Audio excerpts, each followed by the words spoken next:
We know the why human trafficking work is needed, to fight for the freedom of modern-day slaves.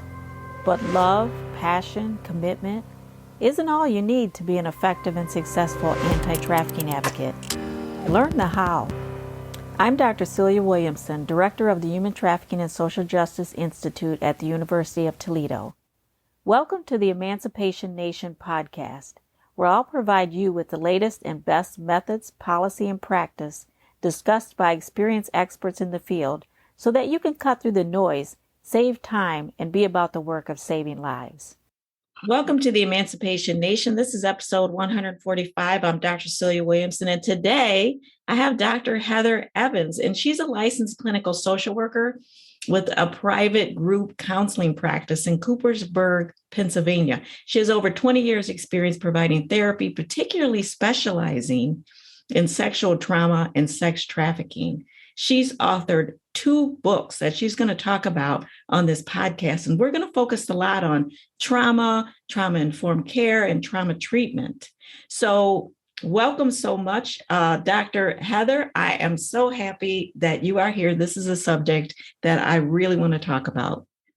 Thank you so much. It's such an honor to be with you. I've been following your work, and I'm so thankful for all the work that you are doing. So to be here to have this conversation is such a privilege. Yeah, so you wrote a comprehensive book on trauma. What's the name of the book? It's a mouthful, but the short title is Understanding Complex Trauma and Post-Traumatic Growth in Survivors of Sex Trafficking. The subtitle is Foregrounding Women's Voices for Effective Care and Prevention. So you tell us first the difference between trauma and complex trauma. Absolutely. So trauma is an experience or an event that is threatening in nature that results in a person feeling powerless. It often is disruptive. It results in that person's mind, body, spirit, and belief system being impacted. But trauma can be a one-time event, where complex trauma is a term that was first coined by individuals such as Dr. Judith Herman, Bessel van der Kolk has done some work on this, Christine Courtois, and others, who said there is a difference between the type of trauma that they were witnessing in, let's say, a child sexual abuse survivor, someone who experienced trauma that was repetitious in nature, interpersonal, premeditated, meaning there was a plan, there was an intention, there was seasoned or someone who groomed them. There was a difference between that type of trauma and the trauma of, let's say, somebody who survived a natural disaster or who was in a car accident. Still horrific, still there's impact on both, but a much more complex, nuanced, layered form of trauma. And that's where they coined the phrase complex trauma. And it's a phrase that very much can describe the type of trauma that we see in trafficking survivors. It's a phrase that talks about how there are alterations in a person's body, in their affect and emotions, in their relationships, in their perception, and in their attention and consciousness, meaning they see this theme of dissociation, this theme of people having to kind of cut themselves off in order to survive. So that's a short version of what complex trauma is and how it differs from just the word trauma. And is that fairly common among victims of sex or labor trafficking? Absolutely. I would say it's pretty much the norm. You know, I think we can't say it's universal for every single one, but I would say it's absolutely the norm and can be expected. If you're working with trafficking survivors, you're working with complex trauma. And so many people, they understand, they've heard the word trauma, I'll say. They've heard the words trauma-informed care, and yet you're describing that your mind, your body, your spirit, your relationships, almost every aspect of your life is affected by trauma. Yet people kind of go into magical thinking in my mind. I'm just going to walk beside you and we're going to go down the path. I always ask, where are you going? And somehow through osmosis or magic, that they're going to help this person deal with the internal brokenness, with the trauma that they've experienced. So what say you to that? Oh my goodness, you're absolutely right. And I think anyone who's done this work for even a short period of time soon learns, oh, my big heart, my good intentions are not enough. And that sadly has had a grave impact on trafficking victims. And some of the research I've done, what's come out is re-traumatization and re-exploitation by well-intentioned individuals and organizations who were not equipped and thought they were helping, but ended up doing harm because they weren't properly equipped or trained, that it's much more difficult. Yes, a willing heart is important. And yes, coming alongside is absolutely essential. Relationship is one of the greatest tools of healing for the trafficking survivor, but it is so much more complex. And if we are not students of trauma, and particularly students of the type of trauma and trafficking, we can do great harm without being equipped for coming alongside somebody who's experienced that level of trauma. And so you've written a couple of books on this, one comprehensive book on it. What do people need to know? What do they need to do?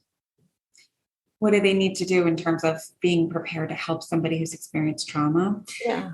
I would say the first thing is just be humble and be teachable. Be ready for a long, ongoing process of understanding humanity, understanding trauma, and understand the complexities of trauma and trafficking. And that is on an individual level and an organizational level. For organizations who are starting up, and again, with these big hearts that we're gonna meet this need in our community, it is not enough to say, oh yeah, we had one training on trafficking, and we had one training on trauma. Hey, I want to break into this episode for a moment. I want to remind you that survivors of sex trafficking experience trauma as a result. Trauma-informed care is something we learn so that we don't re-traumatize victims. However, trauma-informed care will not lower someone's trauma. We have survivors that need to heal inside. Most quality direct service workers connect survivors to needed services like healthcare, housing, legal services, and more. But these services, while necessary, won't address the internal trauma. Even when we connect them to trauma treatment counselors, they spend about an hour a week addressing traumas that have taken over their entire lives. They need so much more. Connecting someone to needed housing won't fix the brokenness inside. Arresting their trafficker allows them justice, but it won't heal the internal pain. Linking them to a lawyer won't take them to a place of reclaiming their freedom and experiencing genuine joy. Walking alongside survivors to provide support, nurturing, love, kindness, and to build relationship is critical. But they also need the tools to regain the power, choice, and voice internally. Healing the internal pain requires survivors to do the internal work. I've worked with and studied the issue for almost 30 years. I recently wrote a book outlining the 12 journeys that survivors need to go on to heal the trauma and to live the life they truly want to live. I'd love to train you to be a group facilitator leading survivors toward the internal healing they need. The training is the TNT Survivors Journey Group. Let me train you to facilitate these important groups and put survivors on their path to living the life they want and experience the freedom and joy they deserve. To learn more, go to my website, CeliaWilliamson.com, and watch the free webinar to learn more about the course. I look forward to training you and helping you help survivors to heal. And now, on with the podcast. Being trauma-informed as an individual and organization is an ongoing mindset. It requires ongoing learning, ongoing collaboration and consultation with others, and ongoing training. So that's first and foremost, having a humble, teachable spirit. I would say next, it's understanding, do we understand what triggers look like when someone is triggered by trauma, and what happens when they get dysregulated? Because again, we might be well-intentioned and think the best thing they need is for us to come along and for them to share their full story with us. And that's going to help them. Maybe sharing their full story with you will actually be flooding for them and dysregulating to the point where they relapse on drugs something that became a way of coping, or they decompensate, and any progress they've made, they lose it. Mhm. Trauma healing is slow. It's little by little. It's repetitious. It takes a lot of patience, and it requires a lot of understanding of the physiological impact on the brain and body, and also on the spirit. So another thing I would just add for what to keep in mind is we must always offer choice. We must always operate at the pace of the individual and at the choice of what that individual wants. We should never, even as an organization, say, in order for you to apply to receive our services, we need to hear your story. My goodness, like, no, like that should never be a requirement. That is forcing them to expose themselves. What does that sound like? That sounds like re-traumatization. And so often we have such well-intentioned spirits as individuals or organizations, and we end up telling them what they need and doing things for them. And we mimic the trafficker. We mimic the trafficking experience because we've taken away choice. We've taken away their dignity of just giving them the opportunity to have voice. Those are just a few things that come to mind. And it should be really intimidating work. We have to come into it very sober-minded, very humble and teachable, willing to make mistakes and acknowledge our mistakes, and being really aware of our motivation for why we're doing what we're doing and how we're doing it. And so you're telling me that this work is not easy. It's not, I just can't come into it with well intentions and a good spirit and a clean, kind heart, but there's some skill and some training. So I don't want to hurt or harm people. Where would I start if I were really genuine that I do want to be trauma informed? I do want to do the right thing and do the best by people that I work with. I think there's a lot of great resources out there, and individuals who, organizations and individuals who are equipped to train. I mean, I'd be glad to send a list of resources to anyone of just what's a learning journey look like. I know for me, when I was getting started in this work, for a few years, I just sat in the learning phase, in the student phase. And I had a mentor, and I would say to her, I don't even know I'm compelled towards this issue, and I don't even know what I'm doing with all of this. Like, I don't know where this is going. And she would say, sharpen your tools and God will provide the work. So for years, I just kept learning, and I'd be glad to share some of those resources with people, some kind of key foundational resources. And there's organizations, even like the work that you're doing and the conference that you do every year, getting networked with those organizations and having an attitude of, we are not sure what to do, finding somebody who will guide you through that process systematically of how do we understand and become trauma informed. And finally, and this is not least on the list, is engaging survivor leaders. There's so many survivor leaders that are out there and have put books and resources out there, are willing to be utilized as a subject matter expert and be brought in as a consultant, of course paid. And I would say also learn from survivors, because we have a lot to learn from them about even what not to do. And that was one of the things that I did in my research, was just ask what was helpful, what was not helpful from the services that you received. So we could start to learn from our mistakes. As kind of a young movement, we still have a lot to learn, and the survivors have a lot to share with us. So you're saying we should be, all of us, involved in a trauma learning journey of our own, and it might be individualized for each of us. Some might take a workshop online, some might watch a video on YouTube, some might reach out to experts or go to presentations or conferences. And the order in which you do those things is up to you, is what I hear you saying, and just start doing it. I would agree with that. I mean, I don't think there's one program that trumps others, surpasses others in greatness. There are resources out there. I think what I agree with you, that the way that you go about doing that might be different depending on what resources you find and what you're particularly looking to learn. But I think the important thing is to look at it as an ongoing journey and surround yourselves with a community of people who are doing like-minded work, people who are a few steps ahead of you that are already doing this work, that have learned.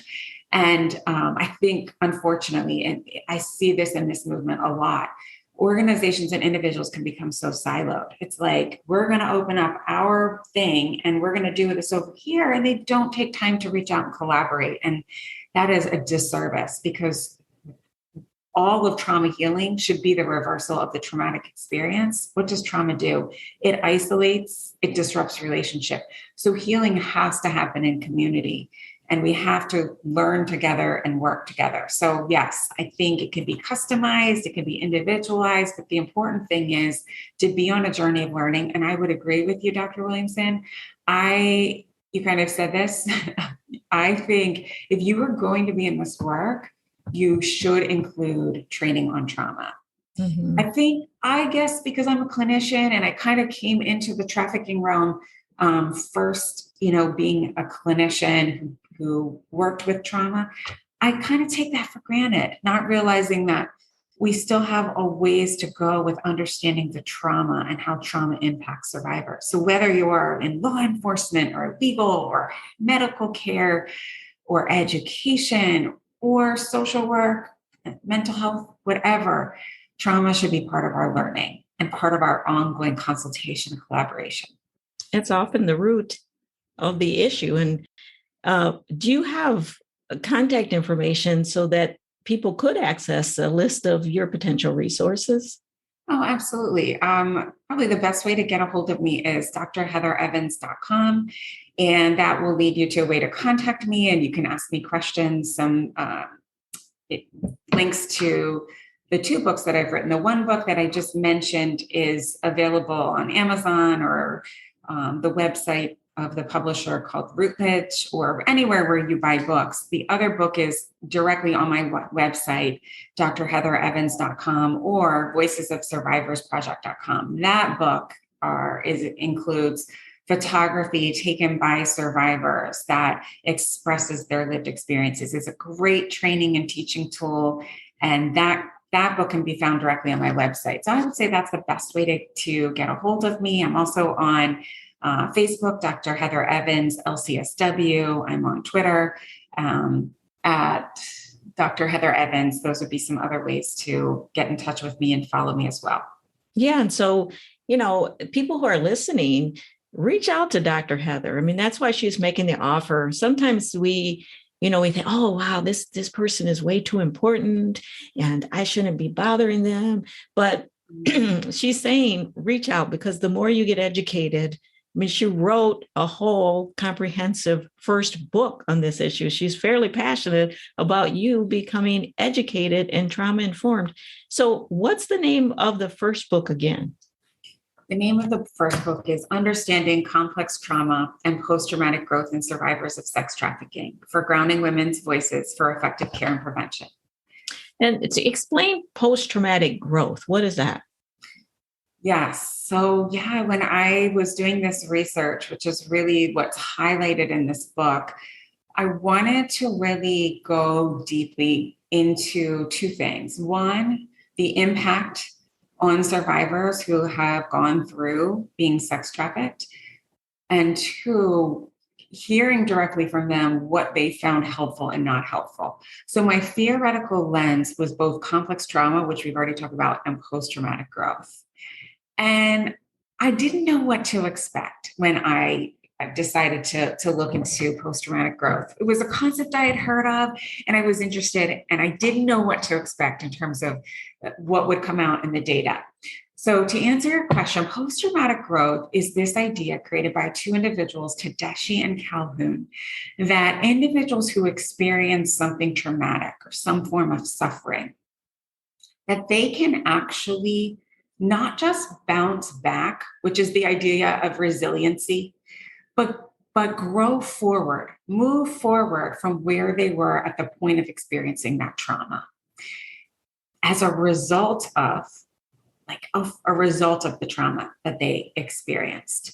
And there are 5 different ways that they say an individual can kind of grow from challenging life circumstances: personal strength, new possibilities, relating to others, appreciation of life, and spiritual change. And what was so powerful for me, and my research included in-depth interviews as well as something called photo voice, which is where your participants take pictures to express their lived experiences, and they share those pictures with each other, and then they find a way that they want to share those pictures with the world. Both in the photo voice and the interviews, yes, all 5 aspects of complex trauma came out in that qualitative study, but all 5 aspects of post-traumatic growth were also vividly present, both in their interviews as well as the photography. And that was just so compelling for me, so hopeful in the heaviness of this work, to see the post-traumatic growth in survivors and hear it come out of their own words. They don't know the term post-traumatic growth. They were just explaining it. And they were explaining ways that they have found new personal strength. They were describing their deeper appreciation for life, appreciation for beauty around them, or they see things they didn't see before. Spiritual change, the way that they grew from what they went through. Their faith was what got them through their experiences and has continued to grow.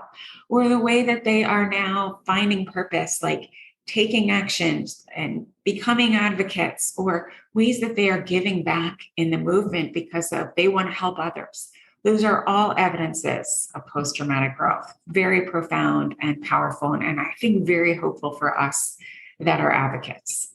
Yeah, I remember looking over 10 years of data, and it struck me that I had never really asked one question about spirituality in all of my surveys and interviews. And that seemed to be one of the running themes related to recovery, was that, and it was expressed in many different ways, but an idea, a sense of spirituality, not in a formal, maybe not in a formal religious sense, but a sense of some type of spirituality seemed to be a running theme as well in the data that I looked at. And so your second book, describe that, because that was powerful enough for you to say, no, I need to write a second book just focused on this photo voice idea. The second book is called From the Voices of Domestic Sex Trafficking Survivors, Photographic Expressions of Complex Trauma and Post-Traumatic Growth.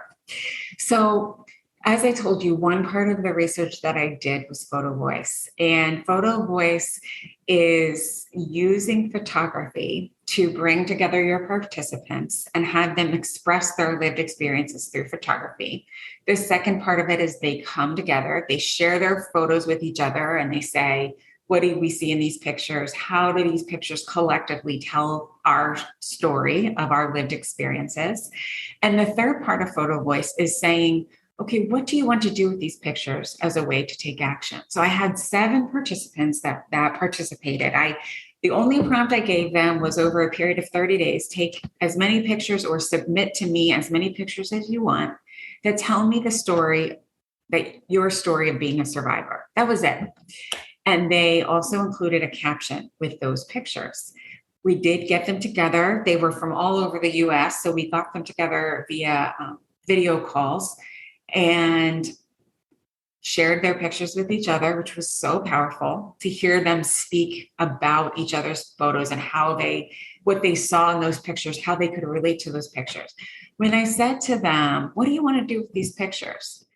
They said, we want anyone and everyone to see them. We think these should be made available to the world. We want them at museums or at universities or at libraries.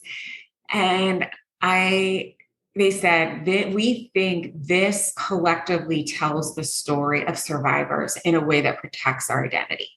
Meaning, it takes a lot for a survivor to be asked to share their testimony at some awareness event or fundraiser. Every time they do so, They are taking the risk of reliving, of re-experiencing, of being triggered. They don't know what questions or comments they might get from the participants. It's taxing. They said this is an anonymous way that we can put our stories out there through photography. The photography doesn't include any images of people, no identifying information. That was one of the only stipulation. So it's very creative ways that they're expressing their struggles, both their struggle as well as their growth. And that's what's so powerful about the pictures is I really think you see both. You feel the weight and the heaviness of the struggle, and you experience the beauty and the hope of their growth and their survival and their revival. I don't know what better word to use than survival, but just showing the way that they're living. Mm-hmm. And so 2 things came out of their request. One is the book, and the other is a transportable exhibit called the Voices of Survivors Project, which the Voices of Survivors Project has a website. It can also be followed on Facebook and Instagram. And basically, it's a transportable exhibit that can pop up at an event. Because of COVID, we haven't really had the opportunity to do that. So we've done virtual events, virtual exhibits where we walk a group, whether it's a board, board members, or whether it's at a conference. We walk individuals through the photos and give them a chance to respond, asking, what do you see in these photos? What do you hear in these captions? It's quite powerful. Both the exhibit as well as the photo book. So the photo book is all of the pictures from all of the participants with their captions. Again, I've had people say that they keep it on their coffee table, and it's been a great conversation tool. People even have started to really open up about making the connection of having conversations about the connection between pornography and the trafficking industry. And other people have used it as an educational tool, like with survivors.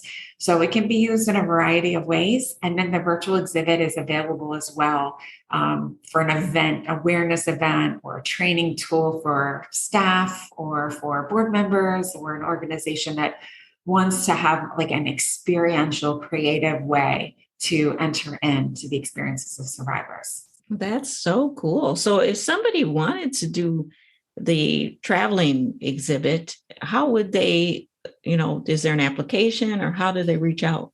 Yeah, on voicesofsurvivorsproject.com, they can just reach out to me and make a request, and then we'll see if we can make it happen. That's awesome. And if people wanted to create one that's specific to their community, or if they're in another country specific to their region, do you have any tips for them if they wanted to create such a thing? It's actually I call it the Voices of Survivors Project, and my hope is that it would be an ongoing project. And I haven't yet done that. I'm in conversation with people in my region to do something in my region just like that. For now, I would be glad for somebody to reach out and for me to talk and walk them through how I did it and how they might do it. But really, I would love our social media, or I would love to collaborate to have it be a kind of an ongoing expression that survivors would have a way to feel empowered by creatively expressing themselves and putting their experience out there, and that other people would have a way of honoring that and learning from that. I would love to talk with anybody about how we could make that happen. Yeah, that would be massive if communities joined together and there was an online major event where people could see different villages, different cities, different rural areas, and how survivors expressed their experience. I mean, I think, that's the best way to understand the multiple realities of people, because we, even as researchers, as academics, we can limit reality because the findings from the data travel through our eyes, and we decide ultimately what's important, even though we try to be as objective as possible. But with this photo voice, your participants decide what's important. Exactly. Yeah. It's one reason I love it.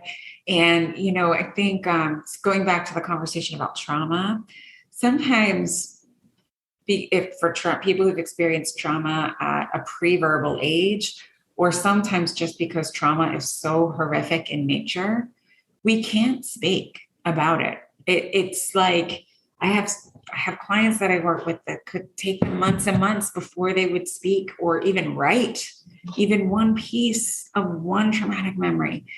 And that's what's so powerful about artistic means for people who've experienced trauma. It's another way to express themselves without having to use words. They did use words in the caption, but they didn't have to.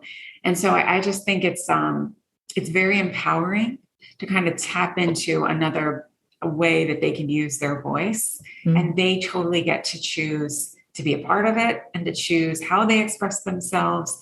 And they get to choose who gets to see those pictures. Yeah, again, I think powerful, and it's a way of empowering people and helping people understand, once again, I am important. My story is important. And my story is connected to lots of other people's stories. So there's lots of community in it, lots of empowerment in it. And so what's on the horizon for Dr. Heather over the next 3 years or 5 years? What do you have planned? I would love to know. So, my main job is I work with clients who, and in my private practice, and most of whom have experienced trauma. So I'm planning to continue that. But I'm very passionate about equipping people to understand trauma, whether that be local organizations, national organizations here in the nation. I do travel annually to East Africa to equip trauma healing caregivers there. And I have a dream to do photo voice there with some women who are coming out of prostitution. That is a dream that I have, to do more raising of awareness there in terms of what trafficking looks like there. So that's a dream. All of my things right now are dreams, but really I just would like to see the Voices of Survivors Project expand. I would like to keep either writing or speaking about complex trauma, post-traumatic growth, and trauma-informed care. No specific plans other than a chapter in a journal of post-traumatic growth that's coming out through Routledge next year. So I'm excited about that. They asked me to specifically highlight what post-traumatic growth looks like in trafficking survivors. So it's just one more chance for me to amplify the voices of the survivors that I interviewed. And other than that, we'll see. We'll see what opportunities come my way. Awesome. And then Dr. Heather Evans will also be presenting at our Human Trafficking and Social Justice Conference in September. So if you have not thought about attending that conference or thinking about attending it again, maybe a repeat, attend and look for her session, because she's going to do a whole hour focused on topics such as this. So that could be your first trauma learning journey. If you haven't started it yet, that's a good place to start. Heather, any last comments that you might have for somebody who's an advocate, who's trying to do their best? They don't want to cause harm. They don't want to trigger people. They want to actually help people heal. Yeah, I could just read something. Would that be okay? Yeah, absolutely. Just a short paragraph. This is actually something I wrote a long time ago about listening to trafficking survivors. And it's actually the preface of my book. Interacting with trafficking survivors is a cross-cultural experience. They represent backgrounds that are layered with diversity, including ethnicity, socioeconomic status, and family history. Many of their stories are riddled with addiction, abuse, neglect, out-of-home placement, loss, rejection, and suffering. This doesn't begin to address the culture of the commercial sex industry, the language of the life, the rules of the game, and many nuances of a relationship with the trafficker, also known as daddy, boyfriend, boss, abuser, and lover. Only a few of the cultural differences of a woman coming out of the commercial sex industry. This cross-cultural experience requires one who will humbly engage, listen, and bear witness. As I sit with a woman who has secrets, stories, and experiences that are different than my own, what can I offer? Some might view her as dirty and choosing this lifestyle. Others view her as to be pitied and just a cause to be rescued. What does she need? What do we need to understand about women who have a history of prostitution and sex trafficking? Listening well acknowledges her value and dignity. Effective listening magnifies her strengths, resilience, courage, and capacities to survive. which will in turn enable her to be restored. Listening well revives a voice that's been silenced. Listening honors her. Listening teaches and changes the listener, because through listening, we enter in to suffering, evil, and darkness. Those are just a few things I've learned. The importance of listening and how listening has the capacity and power to change the one being listened to, but it also changes us. You can't enter into this work without being changed. It changes us. And we have a responsibility to change. We have a responsibility to say, what do I do with what I'm learning? What do I do with what I'm hearing? How will this change me as a person? How will this then change the way that I live in this world? So I would say continue on. Know that this work is not glamorous. It's challenging. It's mundane. It's slow. It's often discouraging, but it's necessary, and it's important work, because it's about the dignity of human beings. And one gift that we can offer is a humble, willing heart that honors voice and choice in the one we're listening to and one we're entering in with. Hey, that's Dr. Heather Evans. She's the director of Evans Counseling Services, co-founder and board chair of the Valley Against Sex Trafficking, and adjunct professor of Global Trauma Recovery Institute. Just dropped some jewels on you. So I hope you are smart and wise enough to pick those jewels up and put them in your crown and use them as you go forward and do your work. Thank you so much, Dr. Heather.